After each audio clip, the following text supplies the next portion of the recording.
Sean Memory is here, former detective superintendent for Wiltshire Police, now charged with helping horse racing deal with its hate crime issues that have become intensified significantly since the advent of social media. Sean, welcome. You are first and foremost a race fan as well as being a former detective superintendent. Yes, absolutely. So from a very young age, my dad worked in a bookmaker's. So on a Saturday afternoon, I'd go and sit in the back, which I don't suppose you can do anymore.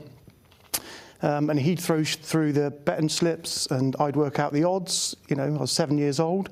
So probably a misspent youth, to be honest. But from that day onwards, I was interested in racing. Regular attender, you know, like a flutter from time to time. Right throughout my police career, I would go racing. So you were. This was your passion, your hobby, Yeah. everything that wasn't work. And presumably, given some of the stuff that you were dealing with, and you were dealing with some, you know, very thorny issues, murder cases, child protection cases. What was racing for you? It's escapism for me. Fantastic hobby. I love horses. Clearly, I was never going to be a jockey. I'd have been carrying a few stone overweight. So. But to go and watch and just see the skills, it was just always a passion of mine. And did you ever consider a career in it before the police came knocking? I joined the police age 18 and a half, so very young. In fact, I used to go to pubs and they'd say, you know, can you show your ID? And I was in uniform. So never really thought of it. I don't think those opportunities were around then. You know, I live in Salisbury, where there was not a lot of racing yards around there. I used to go to Lambourne Open Day and always fascinated by the effort that goes into turning out horses, and the workload that the trainers and jockeys have is immense. So when did you leave the police? I retired in 2018. You know, 20 years ago, I couldn't, you know, take Frankie to Tory, for example. I couldn't contact Frankie in any way, shape or form. But by 2018, I could probably find his phone number and ring him. And that's the difference now with a lot of this online abuse. You can quickly make a phone call and you almost think you're friends with these people when in fact you're not. So having retired, I was still very interested in racing. I was a member at Salisbury, a member at Newbury, and I started looking at some of the online abuse that was going on and wondering whether I could in fact, you know, dip in and help a little bit. Okay, and so did you approach the BHA or the PJA? I approached neither, actually. The first thing that happened was a female jockey got some horrible abuse for an incident at Bath Racecourse. So I got myself involved with the trainer, tried to liaise with the police, which was actually pretty disappointing because they showed no interest at all. They gave it, it's probably a keyboard warrior from Scotland type answer. But as I said, you don't know that. They could have been at the racing, they could have actually carried out the threat. So as someone who'd very recently been a high-ranking officer, yeah, high-ranking detective in a force which has quite a bit of racing in its patch, on its patch. Yeah, absolutely. Like. Yeah. If somebody had put this across your desk, you know, and looking at some of the stuff that you were having to deal with, it kind of slips through the cracks or falls below the line a bit, doesn't it? Yeah, I mean, I would have been all over it if it came to me when I was serving, because it was your interest. Because it was my interest, and I had the rank, you know, to be able to do that sort of thing. But it's disappointing that the police don't seem to show much interest. And if you look across sports in general, this sort of abuse is happening in all sports. And actually, and I keep saying to people, it will end up with someone being injured. You know, there was 2 jockeys in Ireland that ended up in a fight, I think, around a ride that they gave. So it's going to happen. Well, they got physically assaulted. Physically assaulted, yeah. I think it might have been Jack Kennedy that was assaulted. Yeah, the most mild-mannered man in the world. Yeah, so it's going to happen. Footballers have been assaulted. They've had their houses burgled. You know, everybody knows where Ross is riding, so they know that he's not at home. So all of this seems to go under the radar with the police. You know, I know they're busy people, and although I don't think so much has changed in the 6 years that I've been retired, that their excuse that they're too busy should be the main excuse. But the frustrating thing for me is trying to get them involved. And that first one, you know, I identified who was responsible, and I visited the person myself. Did you? Yeah. You visited the perpetrators themselves? Yeah. And what happened? I just called him out. And so this was this the female jockey we were talking about? Yeah. So she received a load of online abuse? A load of online abuse, and yes. Calls? And calls. And calls. And yeah. How did you find the person? Just through social media. Bit of old-fashioned detective work. I mean, people leave an awful lot of information on social media.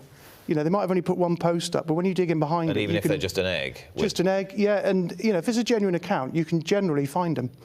And then I did some 192 stuff, which is, you know, do they have a landline? That showed an address. Their Twitter page looked like it was coming from that area, so I just paid him a visit, knocked on his door. How did that go? He was pretty shocked to see me. I mean, he's probably... 'Cause you're going now as a civilian. Yeah, yeah. But, you know, of course I look after myself, but I dealt with some pretty bad people in 30 years, so going to speak to someone about that didn't really faze me. You take your own sort of precautions, and I took my lab with me just to say, you know, if there's any trouble, I'll have a bit of support. But I tried to engage with the police and say, look, meet me there, you know, let's go and speak to this guy. Never happened, so I did it myself.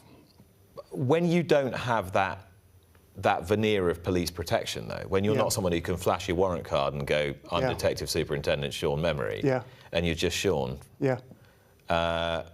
how is that different when you confront somebody? Do you feel different? Yeah, you don't have that protection because you used to be able to press a button and lots of people would come and help if you're in trouble. But I never liked being punched when I was in the job, so I always tried to talk my way out of everything. So it always hurt when they hit me. So if I could, I'd try and speak to them. And you also, you're catching this guy unawares because he doesn't know that he's been traced.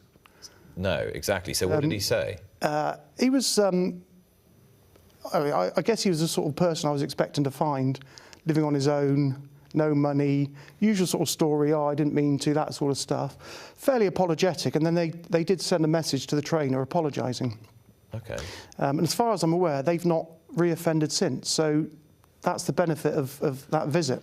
Just, this isn't to try and, in some way, you know, titillate in a kind of roundabout way. This is just to really give you some context as to what we're talking about. This isn't just somebody saying you've given this a effing bad ride or whatever. This is these are some examples that you've given us, Sean, of what you're dealing with, what, on a daily basis?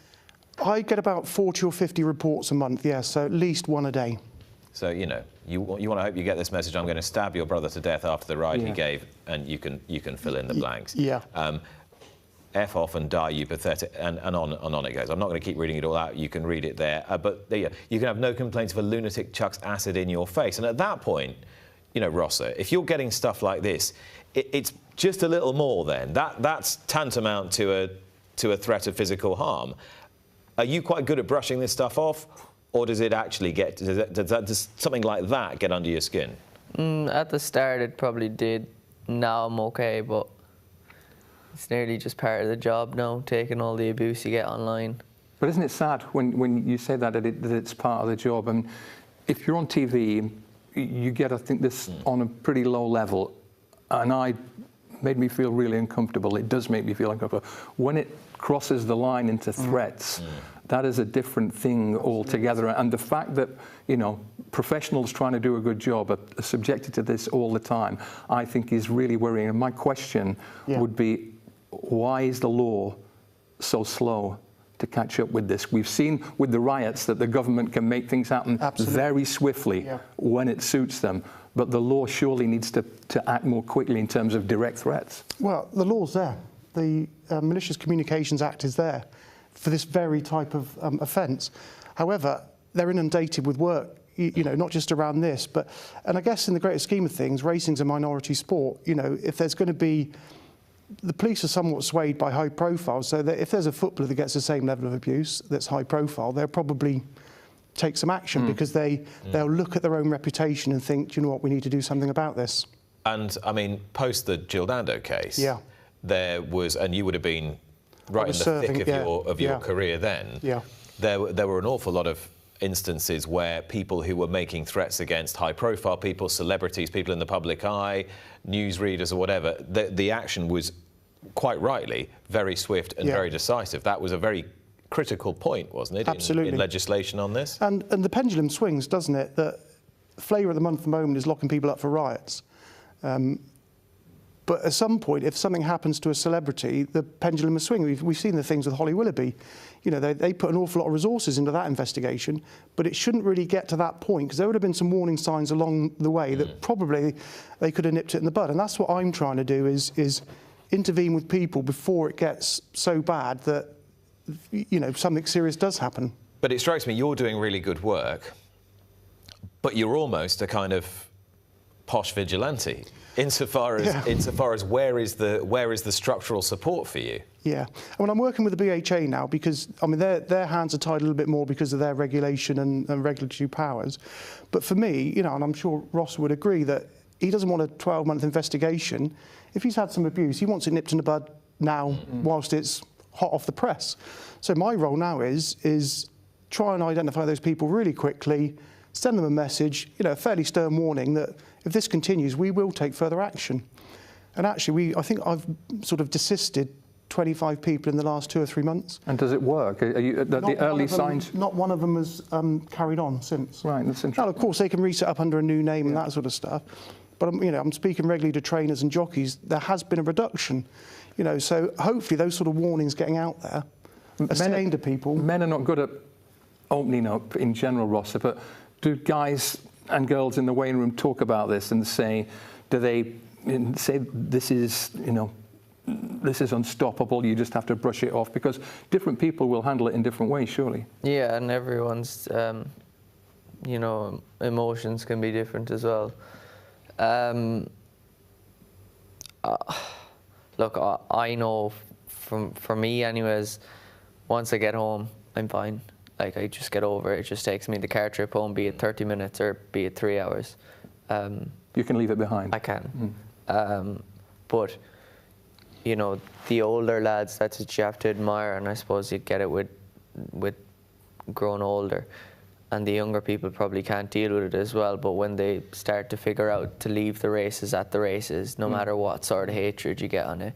And you can understand some of the abuse online, it'd be the same way as if you walked into a fully booked bookies or fully crowded bookies and they were just throwing things at the telly and whatever. But they take to online, which is sad really, but they get nothing out of it. And there's been a couple of people that I rang, like, that have Facebook messaged me, and I just was in a good mood, so I didn't care. So I rang them, and I just kept. I'm nearly sure there was one lad I must have rung about 50 times just to really annoy him. And it can be funny in that sense, but good on you. I think. Going forward, I think, you know, the older lads are a lot better, and you have your down days and whatever, and you get on with it. But I think into the racing schools, they might have to introduce that, how to deal with it, how to press forward it, because everyone has to be on social media to keep up with the times. Yeah. It's not a case where you can stay off it and you'll still be fine. You know, you probably, the way Twitter's gone now, it's more believable on Twitter than it is off the paper or the telly, you know. So, Sean, are you trying to use a phrase to kill them with kindness, or to have that sort of veiled threat? There's no kindness attached to it. Really? No, because a lot of these people, you've got to be blunt with them. Righto. You know, and so I was doing this voluntary work, and then I started working with Jamie and Lucy Snowden, because Lucy had a horrible one for a horse that got killed, and she was really passionate about, this is wrong. So we started doing some voluntary work and challenging some of these people, and now, fortunately, the NTF have come on board, and the PJA, and they've been absolutely fantastic. But I'm not there to be kind to them. I'm there to try and say to them, you've got to stop. So my messages I send are blunt, and they are, you will desist or you will face further action. And the BHA are now on board saying, actually, perhaps we can start looking at some of our powers and joining in. Because if you sort of try and be kind to these people... Yeah, I get it. I don't want to engage with them greatly. Some of them reply to me, but I don't want to engage with them much. I want them to stop, and I want people like Ross. And it's almost sad that it's expected that they get that, because they shouldn't. Is there any kind of cooperative of sports bodies now, or sports and entertainment bodies, that protects people in the public eye from online abuse by trying to petition Meta and X and whatever to make sure that they can do something about it? We're now hearing, aren't we, the government saying we're going to have Instagram for under 18s, and, you know, controls coming in, albeit belatedly, on social media platforms. Is there any kind of... I think the FA probably lead on it, but they've got, you know, I do the work on my own with support from the NTF and the PJA. The FA have got an army of people looking at this, so they're probably leading on it. But, you know, even on a murder investigation, I would contact Facebook, Instagram, and I could wait 6 to 9 months for any type of response. That's terrifying. And then they'd hide behind the privacy right to freedom. You worked on, and I know you can't talk about specific cases, but you worked on some incredibly high-profile murder cases. Yeah.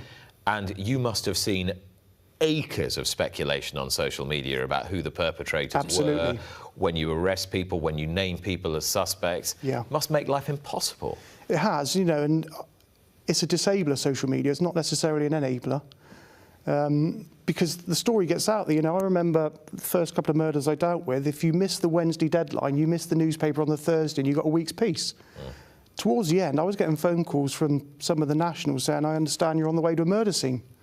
It was breaking that quick, and so you then had to really change the way that you operated, because you had to be ahead of the game, because they're all over it. And it's sad that jockeys are now sort of taking it on the chin and thinking that's normal behaviour, because it's not. Sure. I know we're tight for time, but one last quick question, if you will. 3-5 years' time, will the situation be better for sportsmen or worse? Well, I'd like to think it'd be better, but it does need some sort of government intervention and some.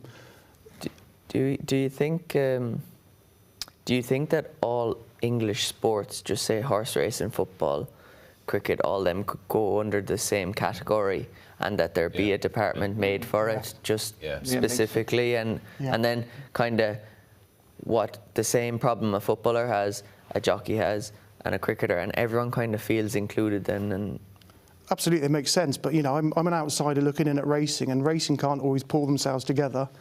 You've got various different bodies, so trying to then get other sports involved in the same piece of work, it's obviously, that would be the perfect way forward. If there are people watching who have been thinking, well, I feel really uncomfortable with this, but I haven't really thought about doing anything, and actually want to talk to you, how do they do that?